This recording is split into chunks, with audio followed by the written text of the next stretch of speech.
बालक की अभिरुचि एवं मानसिक स्वास्थ्य। अभिरुचि अभिरुचि किसी एक क्षेत्र या समूह में व्यक्ति की कार्य कुशलता की विशिष्ट योग्यता या विशिष्ट क्षमता है। साधारण शब्दों में अभिरुचि सामान्य बौद्धिक योग्यता के अतिरिक्त एक ऐसी विशिष्ट योग्यता है जो व्यक्ति को किसी विशिष्ट क्षेत्र में वांछित स्तर की निपुणता प्राप्त करने में सहायता करती है। बकरीदम के अनुसार अभिरुचि किसी व्यक्ति के प्रशिक्षण के पश्चात उसके ज्ञान, दक्षता या प्रतिक्रियाओं को सीखने की योग्यता है। फ्रीमैन के अनुसार प्रशिक्षण द्वारा व्यक्ति को प्राप्त विशिष्ट ज्ञान, कौशल, संगठित अनुक्रिया जैसे किसी भाषा को बोलने की योग्यता, संगीत या यांत्रिक कार्य को करने की विशेषताओं का संगठित स्वरूप अभिरुचि है। कलात्मक अभिरुचियाँ। कलात्मक अभिरुचि कौन सी है? संगीतात्मक अभिरुचि, रेखात्मक कला अभिरुचि, कविता रचना अभिरुचि, नृत्यात्मक अभिरुचि और फोटोग्राफिक अभिरुचि। व्यावसायिक अभिरुचि कौन सी है?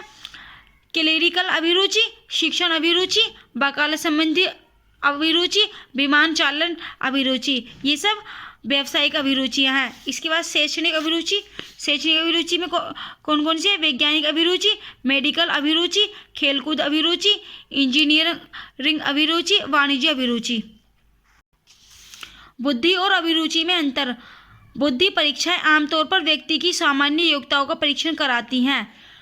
बुद्धि परीक्षाएं आमतौर पर व्यक्ति की सामान्य योग्यता का परीक्षण कराती हैं, जबकि अभिरुचियों का संबंध व्यक्ति की विशिष्ट योग्यताओं से होता है। या योग्यताओं के साथ होता है। मानसिक स्वास्थ्य। अरस्तु का विचार था कि स्वस्थ शरीर में स्वस्थ मस्तिष्क का निर्माण होता है। अरस्तु का ये विचार किसका था? अरस्तु का विचार था कि स्वस्थ शरीर में ही स्वस्थ मस्तिष्क का निर्माण होता है। कुपुस्वामी के अनुसार मानसिक स्वास्थ्य दैनिक जीवन में भावनाओं, इच्छाओं, महत्वाकांक्षाओं, आदर्शों में संतुलन रखने की योग्यता है। संवेगात्मक नियंत्रण। स्वस्थ मन के बालकों में सार्वगिक परिपक्वता होती है। स्वस्थ मन के बालकों में सार्वगिक परिपक्वता होती है। ये अपनी भावनाओं पर नियंत्रण की क्षमता रखते हैं। वह क्रोध, ईर्ष्या, द्वेष, घृणा, प्रेम आदि को अपने ऊपर अधिकार जमाने नहीं देते, वरन अपने विवेक से इन्हें दबा देते हैं। इनके संवेगात्मक व्यवहार में अस्थिरता नहीं होती। शणे रुष्टा शणे त्रष्टा, रुष्टा त्रष्टा शणे शणे जैसे व्यवहार नहीं करते। इसलिए मित्र कम बनाते हैं, लेकिन जिसे बना लेते हैं उनका निर्वाह करते हैं।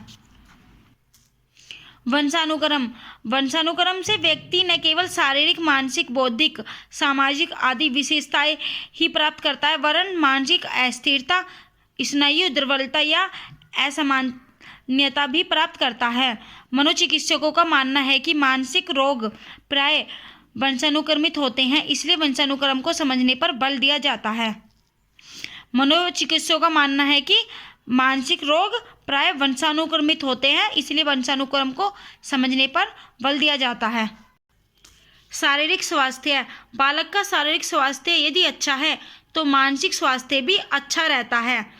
कि बालक का शारीरिक स्वास्थ्य यदि अच्छा है तो मानसिक स्वास्थ्य भी अच्छा रहता है। लेकिन शरीर के रुग्ण और कमजोर होने पर बालक में क्रोध, चिड़चिड़ापन, थकान, मन एकाग्र न होना, असहाय या उपेक्षित अनुभव करना, हीन भावना जैसी विशेषताएं आ जाती हैं। इस कारण शारीरिक बीमारी से ग्रस्त व्यक्ति कभी कभी जीने की इच्छा छोड़ देता है और कहीं कहीं आत्महत्या जैसी घटनाएं घट जाती हैं।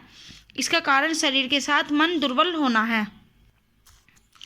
अभिभावकों का व्यवहार। अधिकतर बालक अभिभावकों के व्यवहार से मानसिक अस्वास्थ्य का शिकार हो जाते हैं। इसमें कई कारक हैं, जैसे अत्यधिक लाड़ प्यार, अत्यधिक कठोर नियंत्रण, अत्यधिक बालक की उपेक्षा, अभिभावकों का पक्षपातपूर्ण व्यवहार, अभिभावकों का बच्चों की तुलना अन्य बच्चों से करना, बालकों की इच्छा, रुचियों एवं मनभावों का दमन करना, माता पिता के ऊंचे आदर्श, अभिभावकों का भावनात्मक ठेस पहुंचाना आदि।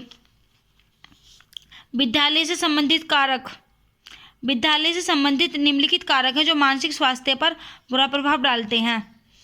कि विद्यालय का कठोर अनुशासन, विद्यार्थियों में आपसी झगड़े, पाठ्यक्रम का बोझ, अत्यधिक गृह कार्य, शिक्षकों का अनुचित तथा नकारात्मक दृष्टिकोण, कक्षा या विद्यालय का वातावरण तनावपूर्ण या ठीक न होना, बालकों को स्वतंत्रता न मिलना, शिक्षकों द्वारा किया गया पक्षपात, अपेक्षित सुविधाओं का अभाव, अस्वस्थ प्रतियोगिताओं या पक्षपात पूर्ण प्रतियोगिता, बालकों का मूल्यांकन सही न होना, दोषपूर्ण शिक्षा विधि एवं समय सारणी। मनोवैज्ञानिक कारण, बालक में प्राय स्नायुविक दुर्बलता मनोवैज्ञानिक कारणों से ही आती है।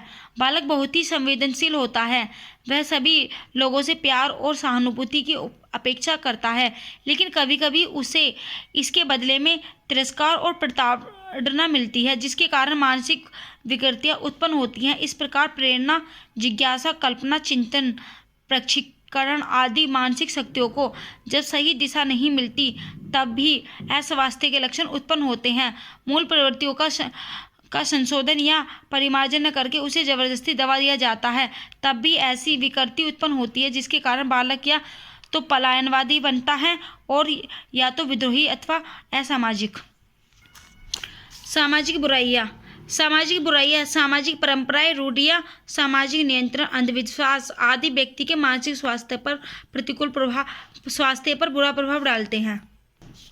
समायोजन, जब एक बालक अर्धवार्षिक परीक्षा में अपनी कक्षा में प्रथम आने का लक्ष्य बनाता है, पर दूसरे छात्रों की प्रतियोगिता और अपनी कम योग्यता के कारण वह अपने लक्ष्य को प्राप्त करने में असफल हो जाता है, तो वह निराशा और असंतोष, मानसिक तनाव और संवेगात्मक संघर्ष का अनुभव करता है। ऐसी स्थिति में वह अपने मौलिक लक्ष्यों का त्याग कर अर्थात अर्धवार्षिक परीक्षा में अपनी असफलता के प्रति ध्यान न देकर वार्षिक परीक्षा में प्रथम स्थान प्राप्त करना अपना लक्ष्य बनाता है, और यदि वह अपने इस लक्ष्य को प्राप्त कर लेता है तो कहा जाता है कि उसने अपनी परिस्थिति या वातावरण से समायोजन कर लिया है।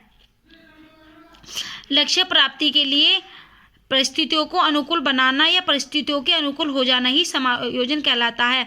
समायोजन क्या कहलाता है कि लक्ष्य प्राप्ति के लिए परिस्थितियों को या तो अपने अनुकूल बनाना या परिस्थितियों के अनुकूल ढल जाना ही समायोजन होता है। यह समायोजन व्यक्ति अपनी क्षमता योग्यता के अनुसार करता है। गेट्स के अनुसार समायोजन निरंतर चलने वाली प्रक्रिया है, जिसके द्वारा व्यक्ति अपने और अपने वातावरण के बीच संतुलित संबंध रखने के लिए अपने व्यवहार में परिवर्तन करता है। बोर्लिंग, लेंगफेल्ड व वेल्ड के अनुसार समायोजन वह प्रक्रिया है जिसके द्वारा प्राणी अपनी आवश्यकताओं और इन आवश्यकताओं की पूर्ति को प्रभावित करने वाली परिस्थितियों में संतुलित रहता है। समायोजन के लक्षण, समायोजन करने वाले व्यक्ति में निम्न लक्षण पाए जाते हैं: परिस्थिति का ज्ञान, नियंत्रण तथा अनुकूलन आचरण, संतुलन, पर्यावरण तथा परिस्थिति से लाभ उठाना, समाज के अन्य व्यक्तियों का ध्यान, संतुष्टि एवं सुख, सामाजिक आदर्श चरित्र, संवेगात्मक रूप से अस्थिर, संतुलित तथा दायित्वपूर्ण, साहसी एवं समस्या का समाधान युक्त। इसलिए गेट्स ने कहा है, समायोजित व्यक्ति वह है जिसकी आवश्यकताएं एवं तृप्ति सामाजिक दृष्टिकोण तथा सामाजिक उत्तरदायित्व की स्वीकृति के साथ संगठित हो।